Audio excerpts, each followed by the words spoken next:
गरुड़ पुराण कहता है कि मृत्यु अंत नहीं है, आत्मा अमर है। शरीर बदलता है, आत्मा नहीं। आत्मा तब तक एक शरीर से दूसरे शरीर में जाती रहती है जब तक वह मोह से मुक्त होकर मोक्ष को प्राप्त नहीं कर लेती। जैसे ही शरीर की मृत्यु होती है, आत्मा तुरंत किसी लोक में नहीं जाती, वह 13 दिन तक इसी संसार में भटकती रहती है। इसे प्रेत अवस्था कहा गया है। इसीलिए मृत्यु के बाद 13 दिन तक क्रियाएं की जाती है। इसके बाद आत्मा यमदूतों के साथ यमलोक की यात्रा पर निकलती है।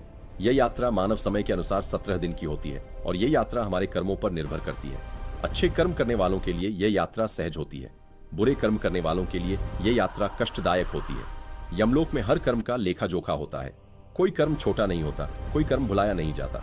कर्मों के अनुसार कुछ आत्माएं स्वर्ग लोक जाती हैं, कुछ नर्क लोक और कुछ पितृलोक। नर्क भी एक नहीं, कई प्रकार के होते हैं और जब कर्मों का फल पूरा हो जाता है तो आत्मा फिर से जन्म लेती है।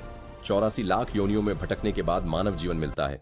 इसलिए अगर आप इंसान हैं तो समझ लीजिए आप पहले ही बहुत भाग्यशाली हैं।